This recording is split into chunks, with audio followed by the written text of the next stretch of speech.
사랑하는 성도 여러분, 킨츠키 기법이라고 혹시 들어보셨을까요? 일본에는 킨츠키라는 독특한 도자기 복원 기술이 있다라고 합니다. 깨진 도자기들을 오칠로 붙이고요. 그 안에 갈라진 틈을 금가루로 장식해서 마무리하는 기법을 킨츠키 기법이라고 합니다. 이렇게 설명하면 잘 모를 것 같아서 제가 사진을 가지고 왔는데, 저 도자기들이 다 깨진 도자기예요. 저 깨진 도자기의 틈 사이로 금가루들을 뿌려서 저렇게 아름다운 도자기를 만드는 것, 저것이 바로 킨츠키 기법입니다. 킨츠키의 장인들은 깨진 틈을 감추려 하지 않습니다. 오히려 그 상처와 균열을 더욱더 아름다운 금빛 선으로 부각시켜서 이전과는 비교할 수 없는 새로운 가치와 아름다움을 지닌 작품으로 재탄생시키는 것이죠. 우리는 깨어진 그릇은 다시 사용할 수 없다고 생각해서 쉽게 쓰레기통에 버리곤 하죠. 그러나 킨츠키로 인해 복원된 그릇은 깨어짐의 흔적이 오히려 더 그릇의 가장 큰 아름다움, 자랑거리가 된다라는 것이죠. 사랑하는 성도 여러분, 오늘 우리가 마주한 우리의 인생의 현실은 어떻습니까? 우리는 모두 온전하고 강한 인생을 살고 싶어 합니다. 흠집 하나 없는 완벽한 그릇이 되고 싶어 해요. 그러나 인생을 살다 보면요, 우리 모두는 각자의 자리에서 깨어짐을 경험하게 됩니다. 예기치 못한 질병으로, 실패한 사업으로, 또 깨어진 관계로, 혹은 도무지 끊어지지 않는 우리 내면의 죄의 습관으로 말이죠. 우리의 인생이라는 그릇이 자꾸만 금이 가고 깨져버리고 조각나 버립니다. 어쩌면 여기 앉아 계신 누군가는 이미 내 그릇이 완전히 산산조각 나요, 이걸 다시 사용할 수 없을지 몰라라고 자책하고 낙심한 사람들도 있을지 모르겠습니다. 그렇게 거대한 벽 앞에 서는 순간을 마주하게 될 때 우리는 주저앉고 맙니다. 그리고 조용히 읊조리게 되죠. 하나님, 왜 저에게는 이런 시련이 있을까요? 제가 무엇을 그렇게 잘못했어서 이런 일들이 나에게 일어나는 걸까요? 학생들은 밤새워 공부했지만 자기가 원하는 성적에 도달하지 못하고, 부모는 자녀를 위해 열심히 기도했지만 내 마음대로 뜻대로 성장하지 않는 자녀들을 보며 마음이 아픕니다. 성실하게 사업을 일궈 나가지만 예상치 못한 경제 위기 앞에 우리의 사업이 무너지는 것을 보게 되죠. 갑자기 얻게 된 우리의 생명을 위협하는 심각한 질병은 마지막 삶의 희망마저도 포기하게 만듭니다. 우리 사회는 끊임없이 우리에게 강해져라, 성공해라, 너의 약점을 극복하라라고 말하지만 우리의 현실은 연약함 그리고 부족함의 연속입니다. 그런데 참 이상합니다. 성경은 우리가 가장 연약하다고 느끼는 바로 그 자리, 더 이상 아무것도 할 수 없다라고 고백하는 바로 그 깨어짐의 순간에 하나님께서 가장 선명하게 말씀하신다고 선포합니다. 내 은혜가 내게 족하도다. 도무지 이해할 수 없고 납득되지 않는 그때, 하나님의 그 선명한 음성이 연약한 삶을 가치 있는 삶으로 바꾸어 줍니다.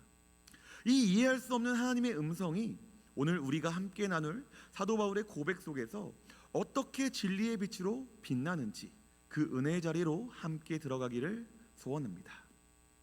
사랑하는 성도 여러분, 오늘 말씀의 주인공은 바로 바울입니다. 여러분, 바울을 떠올리면 어떤 것이 생각나십니까? 어떤 이미지가 그려지시나요? 오늘 오전에 설교 때 우리 목사님께서 말씀하셨듯이 바울은 엄청난 스펙을 가지고 있어요. 그의 이력서는 그야말로 넘사벽입니다. 여러분, 넘사벽 혹시 아시나요? 넘을 수 없는 4차원의 벽을 줄여서 넘사벽이라고 한대요. 그야말로 도저히 뛰어넘을 수 없는 엄청난 특권, 이런 것들을 넘사벽이라고 한다라는 것이죠. 그는 태어나면서부터 로마 시민권자라는 특권을 가집니다. 당대의 사회는 로마라는 큰 나라가 온 세계를 지배하고 있을 때인데 그 나라의 주권을 가졌다는 것은 말도 안 되는 특권이었죠. 그뿐입니까? 당대 최고의 석학이었던 가말리엘의 문화에서 그는 공부하게 됩니다. 율법을 통달하는 엘리트가 되는 것이죠. 율법의 지식으로 어느 누구에게도 뒤지지 않을 똑똑함을 겸비한 사람이 바로 오늘 말씀의 주인공 바울이었습니다. 게다가 열심으로는 그 누구에게도 뒤지지 않는 바리새인이었습니다. 지난 시간에도 제가 잠시 이야기하며 지나갔지만요, 여러분, 바리새인의 신앙은 정말 장난이 아닙니다. 우리가 함부로 바리새인 할 수 없어요. 우리가 말하는 믿음 좋다라고 말하는 그 모든 기준을 다 갖고 있죠. 매일 기도하고 매일 말씀 연구하고 금식하고 11조하고 또 경건하게 예배하며 모든 율법을 지키고자 노력했던 사람들을 성경에서 찾으면 단언컨대 가장 먼저 바리새인이 보일 겁니다. 오늘 그 바울은 바리새인 중에 한 사람이었다라는 거예요. 예수님 말고는 바리새인을 책망할 사람이 없었어요. 그런 사람 중에 한 사람이 바로 바울이었다는 것입니다. 그는 또 히브리인 중에 히브리인이었습니다. 예수님 시대 당시 유대인들은 세 부류로 나눌 수 있었어요. 먼저는 히브리인입니다. 유대 땅에서 태어나 히브리 문화와 율법 전통을 지켰던 사람들입니다. 둘째로는 헬라파 유대인입니다. 여러 가지 이유로 인해서 흩어져서 오히려 히브리 문화보다 헬라 문화에 더 익숙해져 있는 사람들을 바로 헬라파 유대인이라고 말합니다. 마지막으로는 혼혈 유대인입니다. 우리가 잘 알고 있는 사마리아인처럼 다른 이방 민족과 피를 섞여서 낳게 된 그 유대인이 바로 여기에 속한다라는 것이죠. 오늘 바울이 말하는 히브리인 중에 히브리인은 정통 히브리인으로서 정통 유대 혈통을 가지며 하나님의 율법을 지켜 할례를 받았고 히브리어를 모국어로 사용하는 자를 말하고 있는 것입니다. 여기에 더해 그는 3층 천에 올라가 신비로운 하나님의 영광을 직접 목격하기도 했고요.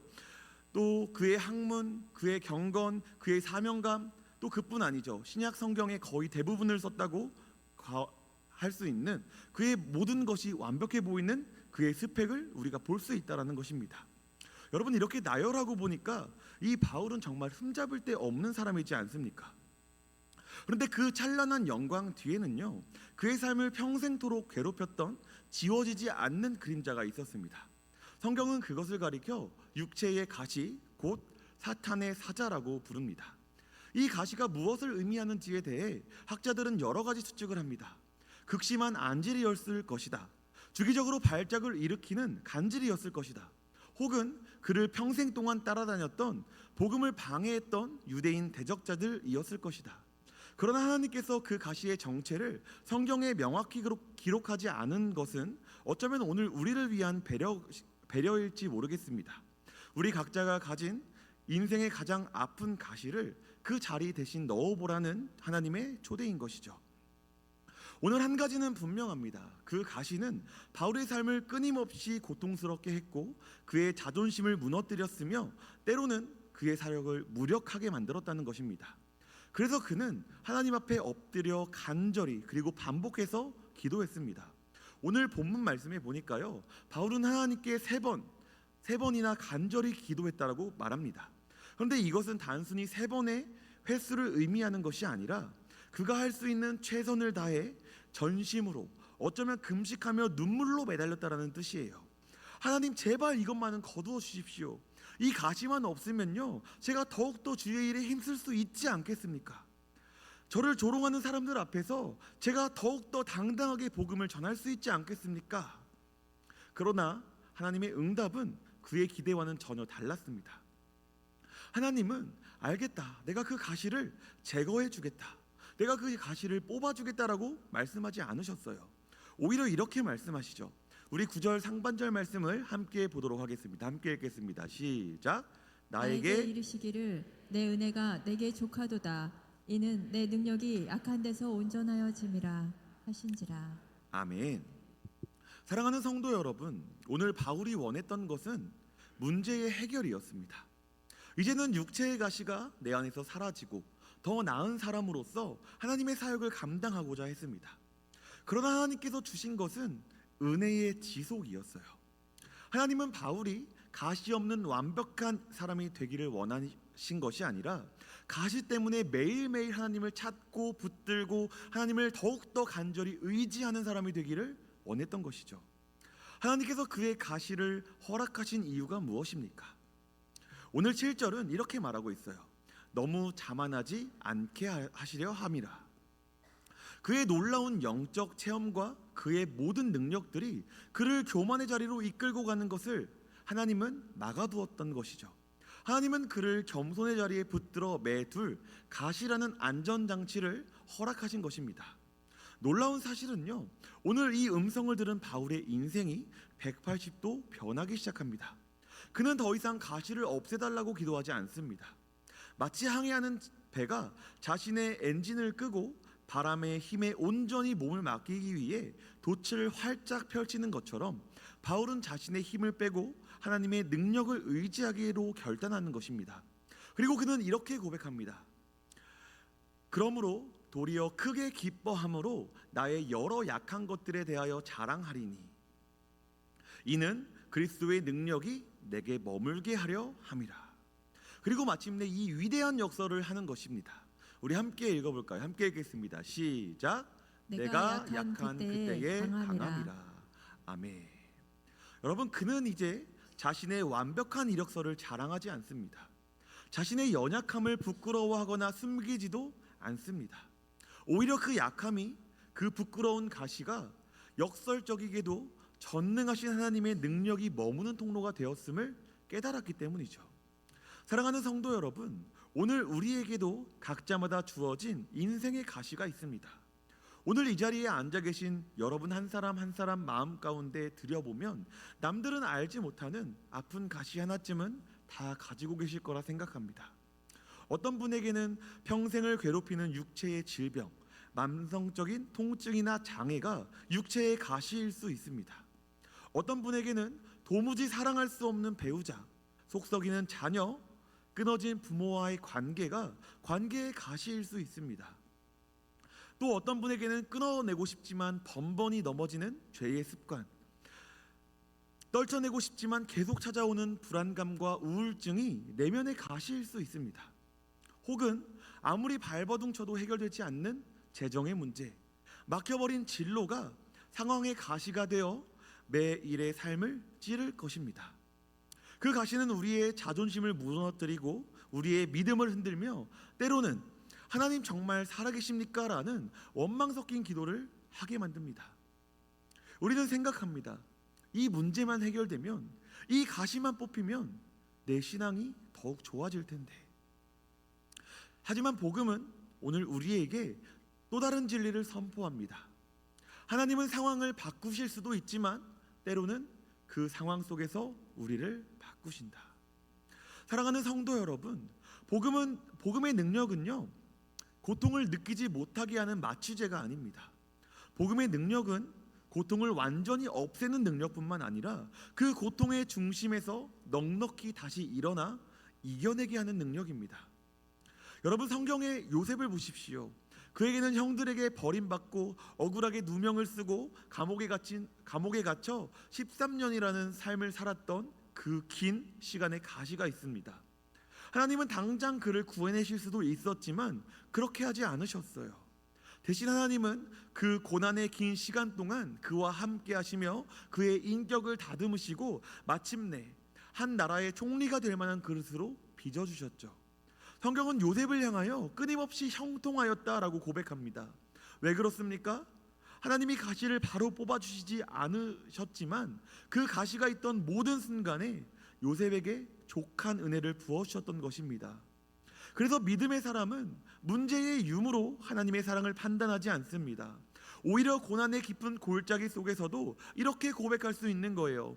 주님, 다른 것은 다 없어도 괜찮습니다. 주님의 은혜 하나만으로 저는 충분합니다. 이것이 바로 가시를 통해 바울이 배웠던 신앙의 비밀이며 오늘 하나님께서 우리에게 가르쳐 주시기를 원하는 믿음의 고백입니다. 오늘 바울의 이 위대한 고백은 결국 복음이신 예수 그리스도께로 우리를 인도합니다. 왜 하나님은 우리의 약함 속에서 온전한 능력을 드러내실까요? 왜 우리의 깨어짐이 하나님의 능력이 머무는 자리가 될 수 있을까요? 그것은 바로 하나님께서 단 한 분, 당신의 아들 예수 그리스도를 통해 온 인류의 가장 근본적인 약함을 친히 짊어지셨기 때문입니다. 사랑하는 성도 여러분, 십자가를 묵상해 보십시오. 십자가는 약함의 극치입니다. 온 우주를 말씀으로 창조하신 하나님께서 스스로 아무것도 할 수 없는 무력한 인간의 모습으로 그곳에 달리셨죠. 생명의 근원이신 분께서 죽음의 고통을 맛보셨고 세상의 빛이신 분께서 가장 깊은 어둠 속에 던져지셨습니다. 제자들에게 버림받으시고 군중에게 조롱당하시며 마침내 하나님 아버지로부터도 외면당하시는 그 철저한 무력함과 약함의 자리, 바로 그분의 약함을 통해 죄와 죽음의 권세를 깨뜨리는 부활의 능력이 나타났고 우리의 영원한 구원이 완성되었습니다. 예수님은 우리의 육체의 가시를 위해 온몸이 찢기는 고통을 당하셨습니다. 우리의 관계의 가시를 위해 가장 사랑하는 이들에게 버림받는 아픔을 겪으셨습니다. 우리의 내면의 가시를 위해 우리의 모든 죄의 짐을 짊어지셨습니다. 주님은 우리의 약함을 멀리서 동정만 하신 것이 아니라 친히 우리의 약함 속으로 들어오셔서 그것을 자신의 것으로 삼으셨습니다. 그러므로 사랑하는 성도 여러분, 우리는 더 이상 우리의 약함 때문에 절망할 필요가 없습니다. 오히려 우리는 바울처럼 선포할 수 있습니다. 연약하지만 괜찮다를 넘어서서 연약하기에 괜찮다라고 말할 수 있어야 합니다. 나의 약함이 하나님의 강하심을 드러내는 무대가 되기 때문입니다. 나의 부족함이 하나님의 채우심을 경험하는 통로가 되기 때문입니다. 나의 깨어짐이 그리스도의 능력이 머무는 거룩한 처소가 되기 때문입니다. 말씀을 맺도록 하겠습니다. 사랑하는 성도 여러분, 말씀을 준비하면서 마음속에 정말 이 말씀을 선포해도 괜찮을까라는 고민이 되게 많이 찾아왔습니다. 왜냐하면 정말 우리 안에 수없이 많은 고통을 앓고 계신 분들이 있기 때문입니다. 진짜 위로할 수 없을 것만 같은 슬픔이, 그 고통이, 그 삶의 어려움들이 있을 텐데 괜히 이것들을 건드려서 더 낙심하지는 않을까 기도했습니다. 그러다가 이전에 겪었던 일들이 떠올랐어요. 그 일들은 모두 제 인생 속에 있었던 하나하나들의 가시였습니다. 하나님께서는 그 인생의 힘들었던 시간들을 제게 다시 한번 보여주셨어요. 정말 혼자인 것 같아 쓸쓸했고 외로웠고 정말 고통 중에 너무나도 많이 울었고, 근데 그때를 통해 하나님께서 나라는 한 사람을 하나님의 사람으로 세워가고 있다는 사실을 주님께서 보게 하시더라고요. 그때마다 하나님을 더욱더 붙잡을 수 있었고 주님이 주시는 은혜를 더욱더 누릴 수 있었고, 결국 그것이 제가 지금 이 자리에 서 있도록 만들어 주셨습니다.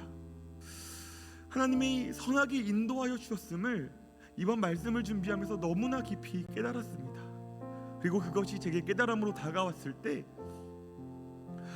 오늘 선포될 하나님의 이 복음이 우리 모두에게도 동일하게 역사하실 것이 믿어지기 시작했습니다. 사랑하는 성도 여러분, 오늘 하루도 내가 자랑할 것이 없어서 낭망하고 계시지 않습니까? 수많은 사람들과 나를 비교하며 내세울 것 없는 나의 연약함 때문에 기쁜 한숨을 내쉬고 계시지는 않습니까? 육체적 가시가, 관계적 가시가, 우리 안에 상황적 가시가, 내 안에 내면적 가시가 계속해서 나를 절망으로 끌어내리고 또 끌어내릴 때 그 안에서 우리는 어찌할 바를 몰라 낙심하고 계시지는 않습니까? 그렇다면 여러분, 그 자리가 은혜의 시작인 줄 믿습니다. 하나님께서는 그 가시를 통하여 우리의 연약함을 하나님의 강하심으로 바꾸어 가실 것이기 때문입니다. 사용할 수 없었던 깨진 도자기가 아름다운 작품이 되어진 것처럼 이제 우리의 인생의 깨진 그릇의 모습들은 그리스도의 금빛 은혜가 흘러들어와 우리를 세상에서 가장 아름다운 작품으로 만들어 주실 것입니다. 오늘 우리의 약함 위에 그리스도의 강하심이 충만하게 임할 것입니다. 그 약함으로 말미암아 우리가 주님의 이름을 찬양하고 주님께 영광 돌리며 주님 앞에 날마다 주님을 의지하는 삶을 살아가게 될 것입니다. 그러니 문제 앞에서 두려워하지 마시고 그 문제보다 더 크신 하나님을 바라보시기를 주님의 이름으로 축복합니다. 오늘도 주님은 우리에게 이렇게 말씀하십니다. 내 은혜가 내게 족하도다.